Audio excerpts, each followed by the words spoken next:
Hello बच्चे लोगों को, मेरा नाम है CSCSIP मिथुन जायसवाल। हम देख रहे हैं इंडिफरेंस कर्व। उसके अंदर हमने ऑलरेडी एक पार्ट का कंप्लीट कर चुका है। आज हम देखने वाले इंडिफरेंस कर्व के अंदर बजट लाइन के बारे में। बड़े ही मजेदार होने वाला है। बजट लाइन बच्चों को बहुत तकलीफ देता है, लेकिन ये आने वाले 15 से 20 मिनट के अंदर मैं बजट लाइन आपके लिए एकदम चुटकी का खेल करूंगा। तो चलो विदाउट वेस्टिंग ऑफ टाइम चलते हैं हमारे स्क्रीन के ऊपर, आते हैं हमारे बजट लाइन पे। बेटा जी, बजट लाइन होता क्या है इसको मैं आपको प्रैक्टिकल करके बताता हूँ। बहुत सारे ट्यूटर इसको प्रैक्टिकल बताते नहीं कि इसका बजट लाइन बनता कैसा। देखो बेटा जी, अगर मैं सपोज मैं ना आइसक्रीम खरीदने गया, आइसक्रीम की प्राइस थी 10 रुपए पर आइसक्रीम। ओके, और वहीं पे दूसरा कुल्फी थी। कुल्फी की प्राइस थी 20 रुपए। मेरे पास टोटल कितने थे? 100 रुपए थे। अब मेरे को बताओ कि मैं 100 रुपए के अंदर कौन कौन से अलग अलग कॉम्बिनेशन में आइसक्रीम और कुल्फी को खरीद सकता हूँ। कौन कौन से अलग अलग कॉम्बिनेशन में कुल्फी और आइसक्रीम को खरीद सकता हूँ। तो जैसे मैं पहला रखता हूँ कुल्फी, ठीक है, कुल्फी रखा, आइसक्रीम रखा, टोटल कितने रुपए हमारे पास? 100। अगर मैं बोलता हूँ कि भाई मेरे को यहाँ पे कुल्फी कितनी खरीदनी है, पूरा का पूरा कुल्फी ही खरीदनी है। अगर पूरा कुल्फी खरीदूंगा तो 20 रुपए की कुल्फी है, 100 रुपए हमारे पास टोटल है। टोटल में कितना खरीद पाऊंगा? कुल्फी की 5 क्वांटिटी खरीद पाऊंगा, क्योंकि मेरे पूरे पैसे चले गए कुल्फी के अंदर। आइसक्रीम में तो कुछ बचे नहीं, तो यहाँ पे क्या आएगा? 0 आएगा। ठीक है, मैं बोलता हूँ कि नहीं नहीं सर, मैं तो 4 कुल्फी खरीदूंगा। अगर यहाँ पे आप 4 कुल्फी खरीदोगे तो 4 मल्टीप्लाई बाय 20 करोगे तो कितना आएगा? 80। आपके पास थे कितने? 100, बचे कितने? 20 रुपीज के हिसाब से 10 रुपए की आइसक्रीम होगी, तो कितनी आइसक्रीम आप खा पाओगे? सर 2 आइसक्रीम खा पाएंगे। ओके बेटा, वेरी गुड। अगर मैं बोलता हूँ कि अगर सपोज कुल्फी अगर 3 का, दो सर 3 कर देंगे तो यहाँ पे मल्टीप्लाई बाय 3 करेंगे तो यहाँ पे 20 मल्टीप्लाई बाय 3 करेंगे, आएगा 60। हमारे पास टोटल पैसे थे 100। यहाँ पे हमारे पास कितने बचेंगे? यहाँ पे बचेंगे हमारे पास 40। और आइसक्रीम की प्राइस है 10। 10 के हिसाब से यहाँ पे आएगा 4 रुपए। सर समझ गए। अब आगे आपको बताने की जरूरत नहीं है। यहाँ पे 2 अगर कुल्फी होगी तो 2 के हिसाब से 40 रुपए कुल्फी में गए, 60 रुपए आइसक्रीम में बचे, मतलब इसकी आइसक्रीम 6 आ पाएगी। अगर एक कुल्फी खरीदूंगा तो 1 के हिसाब से 20 रुपए कुल्फी में गए, 80 रुपए आइसक्रीम में बचे, मतलब 8 आइसक्रीम आ पाएगी। और अगर यहाँ पे 0 अगर मैं कुल्फी लेता हूँ तो मैं पूरी 10 आइसक्रीम खरीद सकूंगा। ठीक है, ये बेटा जी क्या हुआ? ये तेरा x, ये तेरा y, और ये तेरा क्या हो गया? अलग अलग कॉम्बिनेशन हो गया। क्या हो गया? कॉम्बिनेशन 1 2 3 4 5 6। अलग अलग कॉम्बिनेशन पे क्या कर सकेंगे हम? अलग अलग चीजों को खरीद सकेंगे। अब बेटा जी, इसी को बोलते हैं बजट लाइन। क्या बोलते हैं? जब आप इसका क्या बनाओगे? ग्राफ बनाओगे। आप इसका क्या बनाओगे? ग्राफ बनाओगे। तो वो ग्राफ कैसा बनेगा? वो कुछ ग्राफ इस तरह का बनेगा। इसको बोलते हैं हमारा बजट लाइन। क्या बोलते हैं इसको? Budget line. और ये बजट लाइन के अंदर आप क्या देखोगे? यहाँ पे आप कोई भी कॉम्बिनेशन ले लो, कोई भी कॉम्बिनेशन ले लो, यहाँ पे आपका ओवरऑल बजट कितने का आएगा? 100 रुपीज का आएगा। कितने रुपीज का आएगा? 100 रुपीज का आएगा। ठीक है जी। सर ये तो एकदम सिंपल था, हमको तो मालूम ही नहीं था कि इस तरह से बजट लाइन बनता है। तो बेटा जी, बजट लाइन इसी तरह से बनता है, जिसके अंदर हम क्या करते हैं, यहाँ पे ये जो फॉर्मूला है ना, यही फॉर्मूला को मैंने आपको लिख के बताया हुआ है। जैसे कि अगर मैं बताऊं कि यहाँ पे जैसे ये वाला मैं कॉम्बिनेशन ले रहा हूँ, कौन सा? 4 और 2 का। तो मैंने 4 और 2 का कॉम्बिनेशन कैसे लिया? आइसक्रीम का प्राइस कितना था? कुल्फी का प्राइस कितना है? 20। तो 4 मल्टीप्लाई बाय 20 प्लस आइसक्रीम कितनी खरीदी है? 2। आइसक्रीम की प्राइस थी 10। करो, यहाँ पे आएगा 80 और यहाँ पे आएगा 20। दोनों का एडिशन करो, कितना आएगा? 100।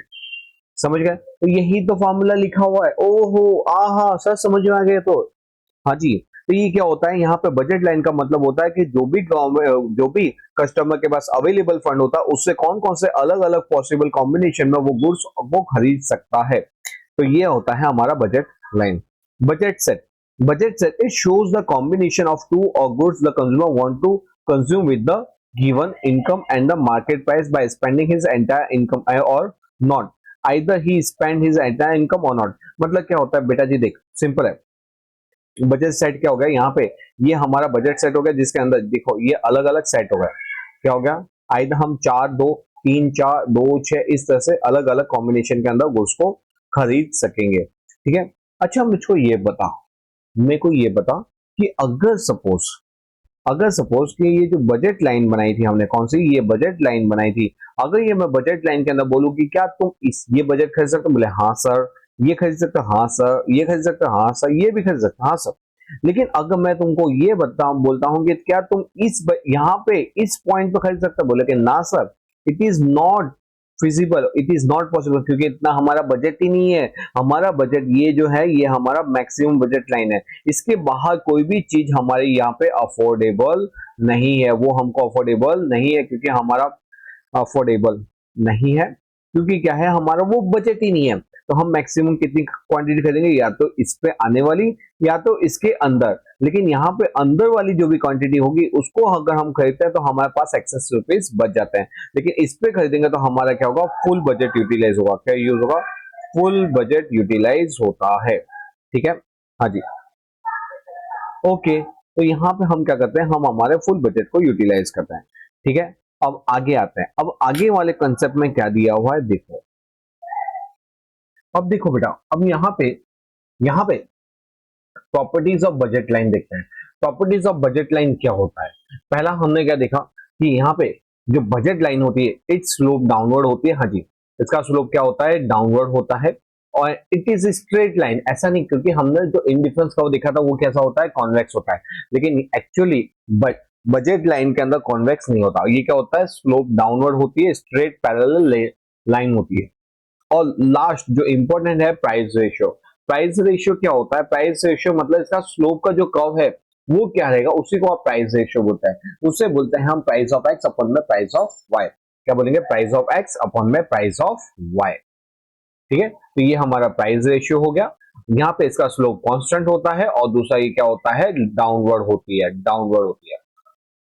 अब चेंज इन बजट, बेटा जी अगर कंज्यूमर की इनकम बढ़ जाती है, अगर मैं आपको बोलूं कि 100 की जगह आपके पास कितने रुपए हैं, 200 रुपए, तो ऑफकोर्स वाली बात है, आप ज्यादा क्वांटिटी खरीद पाओगे। हाँ जी, ज्यादा क्वांटिटी। और अगर मैं बोल दूं कि आपका 100 की जगह 50 का बजट है, तो कम क्वांटिटी खरीद पाओगे। तो जब बजट बढ़ता है तो राइट फॉर शिफ्ट होता है, और बजट घटता है तो लेफ्ट फॉर शिफ्ट होता है। फिर change in the price of a commodity. अब मैं बोलता हूँ कि सुनो सुनो सुनो, अगर एक्स की प्राइस क्या हो गई, कम हो गई। अगर इसकी क्वांटिटी, इसकी प्राइस कम हो गई, तो क्या होगा, एक्स की क्वांटिटी ज्यादा खरीद पाऊंगा। क्या होगा, एक्स की क्वांटिटी ज्यादा खरीद पाऊंगा। तो अगर और उल्टा हुआ तो सर इसकी प्राइस बढ़ गई, तो अरे प्राइस बढ़ती है तो आप क्वांटिटी ज्यादा खरीदते हो कि कम खरीदते हो, सर कम खरीदते हैं, ऑफकोर्स वाली बात है।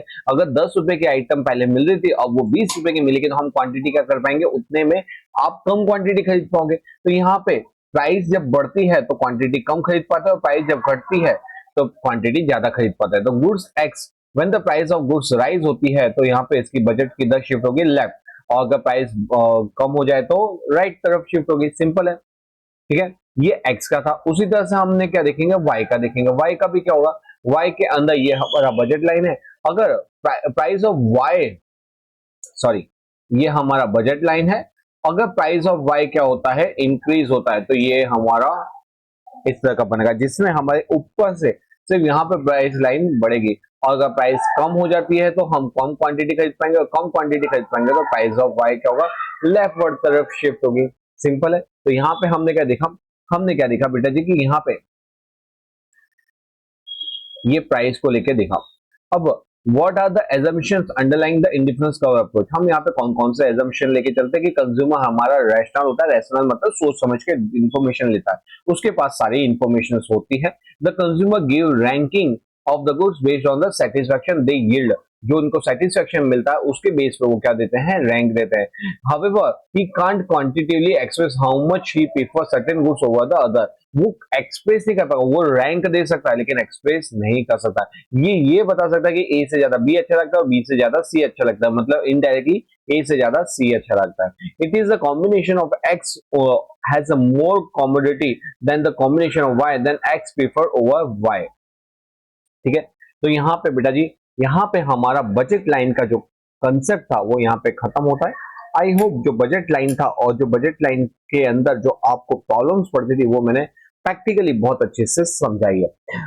मुझे बताना कमेंट्स के अंदर कैसा लगा ये वीडियो, और कोई डाउट्स हो तो वो भी आप मेरे को पूछ सकते हो। चलो मिलते हैं हम नेक्स्ट वीडियो में, टिल देन पढ़ते रहे और आगे बढ़ते रहे। Bye bye.